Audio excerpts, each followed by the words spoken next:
क्या पाकिस्तान के हाथ से बलूचिस्तान धीरे धीरे निकल रहा है? 11 अगस्त को बलोच इंडिपेंडेंस डे बनाया जाता है दोस्तों, और बीएलए के लगातार हमले, पाकिस्तान की मिलिट्री कार्रवाई और अब बलूचिस्तान में बढ़ता हुआ इंस्टेबिलिटी का संकट, इन सभी घटनाओं ने पाकिस्तान के सामने एक बड़ी चुनौती खड़ी कर दी है। लेकिन सबसे बड़ा सवाल यह उठ रहा है कि क्या पाकिस्तान बलूचिस्तान पर अपना कंट्रोल पूरा खो चुका है? बलोच लीडरशिप कौन सी है दोस्तों? पाकिस्तान इन हमलों का जवाब किस तरह से दे रहा है? और सबसे महत्वपूर्ण प्रश्न कि ये पूरे क्राइसिस का इंडिया की सिक्योरिटी और स्ट्रेटेजिक इंटरेस्ट पर क्या असर पड़ सकता है? आज के इस लेक्चर में हम बलूचिस्तान क्राइसिस को पूरा जियोपॉलिटिकल कॉन्टेक्स्ट के हिसाब से समझेंगे। So hello everyone, welcome back to Malviya classes. My name is Gautam Jain and today we are going to discuss one of the most important and sensitive geopolitical development in the south Asia. अगर आप UPSC, SSC, banking या defence examination की तैयारी कर रहे हैं तो बलूचिस्तान का यह मुद्दा आपके लिए बहुत ही महत्वपूर्ण है। सबसे पहले आप यहां पर मैप क्लियर कर लो अपने दिमाग में, तो आपको बेहतर समझ आएगा दोस्तों। यह है पाकिस्तान, यहां पे है दोस्तों खैबर पख्तूनख्वा का एरिया, ये है बलूचिस्तान, ये है पंजाब और ये है दोस्तों सिंध। 4 प्रांत है पाकिस्तान के, ठीक है। अब यहां पे ये जो बलूचिस्तान का एरिया है ना दोस्तों, ये पूरा केओस में है।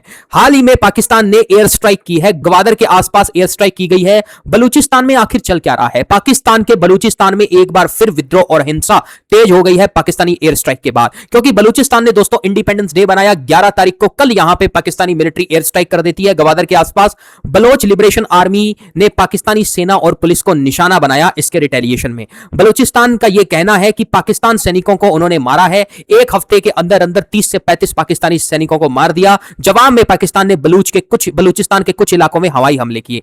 इससे पाकिस्तान के सामने एक सवाल उठता है दोस्तों, क्या इस्लामाबाद बलूचिस्तान पर अपने नियंत्रण बनाए रख पाएगा या फिर इनके हाथ से गया? आपको क्या लगता है, क्या यह बलूचिस्तान का हिस्सा दोस्तों इनके हाथ से चला गया? कमेंट बॉक्स में बताएं कि क्या पाकिस्तान बलूचिस्तान को फिर से अपने कंट्रोल में कर पाएगा, या फिर बलूचिस्तान ने जो आजादी यहां पे दोस्तों घोषित कर दी 11 अगस्त को, इन्होंने इंडिपेंडेंस डे भी बना लिया, ये यहां पे इन्होंने दिखा दिया कि अब पाकिस्तान का कोई कंट्रोल नहीं है। 11 अगस्त को इंडिपेंडेंस डे ये बनाते हैं, जो बलोच नेशनलिस्ट है और सेपरेटिस्ट बलोच इंडिपेंडेंस डे के रूप में बनाते हैं। इसका संबंध 11 अगस्त 1947 को इनके सोवरेनिटी के दावे से जोड़ा जाता है। बलोच नेशनलिस्ट का यह कहना है कि उस समय बलोचिस्तान की अलग राजनीतिक पहचान थी। पाकिस्तान अपना इंडिपेंडेंस डे 14 अगस्त को मनाता है, इसलिए 11 अगस्त का सिंबोलिज्म बहुत ही महत्वपूर्ण है। बलोच मूवमेंट के लिए यह दिन पाकिस्तान से अलग स्वतंत्र बलोचिस्तान की मांग को दोहराने का माध्यम बन गया है। दोस्तों बीएलए के हमले कितने बड़े हुए हैं? बीएलए ने दोस्तों पुलिस स्टेशन, सैन्य ठिकाने, सुरक्षा चौकियां, मिलिट्री कॉन्वॉय को निशाना बनाया है। बीएलए ने दोस्तों कई लोकेशन पर एक साथ अटैक किया है, इससे उन्होंने ऑपरेशनल कैपेबिलिटी दिखाई है। संगठन ने इस महीने 32 पाकिस्तानी सैनिकों को मारने का दावा किया है। हालांकि ऐसे आंकड़े की स्वतंत्र रूप से कोई पुष्टि नहीं होती, लेकिन बीएलए का दावा है दोस्तों लगातार हमलों से पाकिस्तान की इंटरनल सिक्योरिटी डिस्टर्ब हो गई है। मिलिट्री डिप्लॉयमेंट पर दबाव यहां पर बढ़ रहा है। पाकिस्तान क्या करता है उसके बाद दोस्तों, जवाब में एयर स्ट्राइक कर देता है, मिलिट्री ऑपरेशन कंडक्ट करता है, सुराब और ग्वादर के इलाकों में स्ट्राइक करता है, जिससे सिविलियंस मारे जाते हैं। इन्होंने बलोच पे अत्याचार ही किए दोस्तों, ठीक है। यह पाकिस्तान की जो हुकूमत है, स्पेशली दोस्तों आसिम मुनीर जो है, इसने अपने बलोचिस्तान पे अटैक किए हैं। इसी वजह से तो यहां पे मांग और तेज हो रही है दोस्तों। बलोच तो पहले ही इंडिपेंडेंट कंट्री की अलग से डिमांड कर रहे थे, लेकिन इसके आने के बाद यह डिमांड और तेज हो गई। यह क्या करता है, बलोचिस्तान के नाम पे लोन लेता है और उस लोन को डाइवर्ट कर देता है। ना तो वहां पे किसी तरह की कोई सुविधा है उस प्रांत में, वहां पे प्रांत में दोस्तों एक्चुअली में मुख्यमंत्री है, ठीक है। पाकिस्तान के 4 प्रांत है ना जो मैंने आपको बताया, बलोच, सिंध, पंजाब और खैबर। अब बलोचिस्तान में है तो मुख्यमंत्री कहने को, लेकिन एक्चुअली में चलती किसकी है? बलोचिस्तान के ये जो लीडर है, बलोच लीडर है, उनकी चलती है दोस्तों। ये कौन है? ये है बलोच लीडर जिनका नाम है बशीर जेब। उन्हें बीएलए के डोमिनेंट फैक्शन का करंट लीडर माना जाता है। बीएलए का एक आर्म्ड सेपरेटिस्ट ऑर्गेनाइजेशन भी है जो बलोचिस्तान को पाकिस्तान से अलग करने की मांग करता है। संगठन की स्ट्रेटजी में सिक्योरिटी फोर्सेस के साथ साथ स्ट्रेटेजिक इंफ्रास्ट्रक्चर और चाइनीज इंटरेस्ट को टारगेट करना भी शामिल रहा है। इसलिए बीएलए की गतिविधियां केवल पाकिस्तान की इंटरनल सिक्योरिटी नहीं, बल्कि चाइना पाकिस्तान इकोनॉमिक इंटरेस्ट के लिए भी चिंता है, ठीक है। अब आप कहोगे कि सर ये 4 प्रांत तो है इनके, फिर ये गिलगिट बाल्टिस्तान का एरिया, और जिसको ये आजाद कश्मीर बोलते हैं, जो कि है नहीं, भारत का ही हिस्सा है, भारत इसको पाकिस्तान अधिकृत कश्मीर कहता है, यहां पे ये किस तरह की सरकार रखते हैं? देखो दोस्तों, ये गिलगिट बाल्टिस्तान में सीएम रखते हैं और आजाद कश्मीर में ये कहते हैं कि प्रधानमंत्री होगा, ठीक है।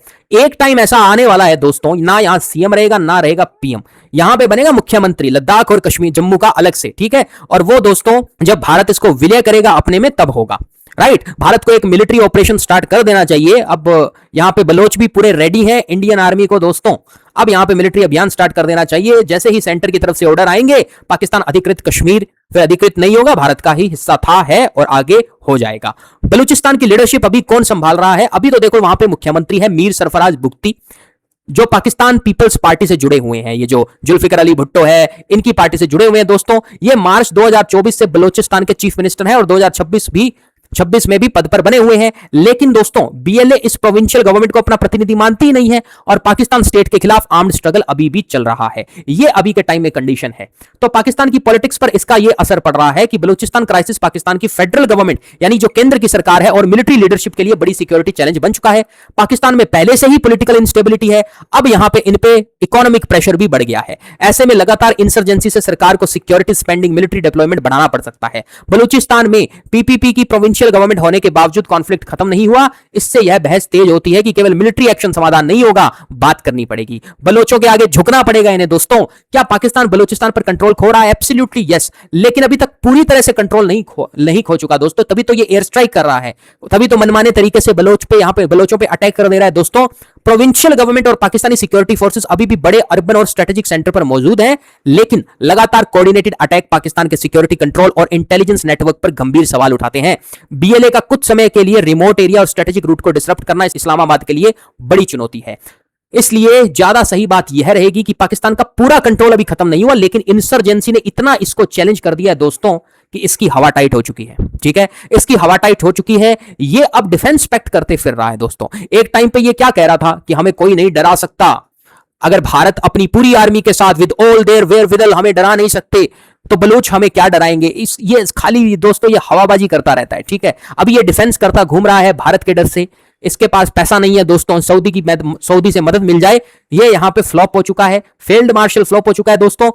इंडिया पर क्या इंपैक्ट हो सकता है? देखो दोस्तों, बलूचिस्तान में अगर इंस्टेबिलिटी बढ़ेगी तो पाकिस्तान की मिलिट्री मोबिलाइज होगी बलूचिस्तान की तरफ। आई बात समझ में? यानी हो सकता है पाकिस्तान की मैसिव मिलिट्री यहां पे मोबिलाइज हो सकती है, और उनका कोई भरोसा नहीं है दोस्तों, क्योंकि पाकिस्तान की मिलिट्री एक तरह से आतंकवाद और मिलिट्री एक ही है। मोदी जी ने ऑपरेशन सिंदूर में कहा ना कि इनको अलग मत समझना, क्योंकि ये सपोर्टर है आतंकवाद के दोस्तों। ये हो सकता है कुछ यहां पे एडवेंचर करने की कोशिश करे हमारे वेस्टर्न सेक्टर में, लेकिन अगर इन्होंने ऐसा किया तो बलोच अभी आजाद हुआ कि नहीं हुआ ये तो पता नहीं, फिर जरूर हो जाएगा दोस्तों। भारत जो मिलिट्री एक्शन लेगा पक्का आजाद होगा फिर तो बलोचिस्तान क्या ये सिंध जाएगा इनका? पीओके हमारा वापस आएगा, इसके पास ले दर के पंजाब बचेगा, उसमें ये भांगड़े करते रहेंगे और इनके पास कुछ नहीं होगा दोस्तों। ठीक है, तो यहां पे ग्वादर और सी पैक में इंस्टेबिलिटी भी बढ़ेगी। चाइना पाकिस्तान इकोनॉमिक कॉपरेशन, इसके लिए भी जोखिम यहां पे बढ़ेगा दोस्तों। तो इंडिया के लिए ये है कि इंडिया मॉनिटर कर रहा है इसको, देखते हैं आगे क्या होता है। अभी तक तो भारत के लिए कोई सीधा नुकसान या फायदा नहीं है, लॉन्ग टर्म इंपैक्ट देखते हैं इसका क्या होगा। असली समस्या क्या है दोस्तों, प्रॉब्लम क्या है? देखो बलूचिस्तान की समस्या पाकिस्तान आर्मी के साथ सिर्फ लड़ाई की ये नहीं है दोस्तों, इनको चाहिए अपना अधिकार, इनको चाहिए अपना अलग से देश। ये लंबे समय से दोस्तों संघर्ष कर रहे हैं, राजनीतिक आर्थिक संसाधन और पहचान से जुड़े इनके प्रॉब्लम्स भी हैं। भैया इतना रिसोर्स रिच बलूचिस्तान देश है दोस्तों, इन्हें दे देना चाहिए बलोच को। ठीक है, बलोच नेशनलिस्ट पाकिस्तान पर रिसोर्सेज के एक्सप्लॉइटेशन, पॉलिटिकल डिस्क्रिमिनेशन के आरोप लगाते हैं। दूसरी तरफ पाकिस्तान बीएलए जैसे आर्म ग्रुप को नेशनल सिक्योरिटी और टेरर का खतरा मानता है। इसलिए सवाल अब यह उठता है कि क्या इस्लामाबाद मिलिट्री फोर्स से इन बलूचिस्तान को दबा पाएगा? बिल्कुल नहीं दोस्तों, इनको कॉम्प्रोमाइज करना पड़ेगा।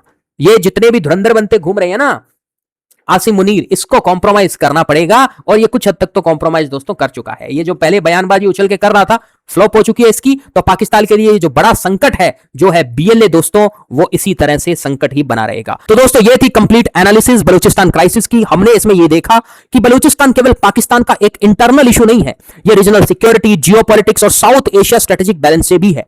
हालांकि किसी भी कॉन्फ्लिक्ट से जुड़ी कोई कैजुअलिटी हो, बैटलफील्ड रिपोर्ट्स हो, उसको हमेशा वेरीफाइड सोर्स और मल्टीपल रिपोर्ट्स के आधार पर देखना चाहिए। अगर आपको ये लेक्चर इंफॉर्मेटिव लगा हो दोस्तों तो मालवीय क्लासेस को सब्सक्राइब करें, वीडियो को लाइक करें और अपने दोस्तों के साथ जरूर शेयर करें। Thank you for watching. I am Gautam Jain. Keep learning, keep preparing, and I will see you in the next lecture. Jai Hind, Jai Bharat.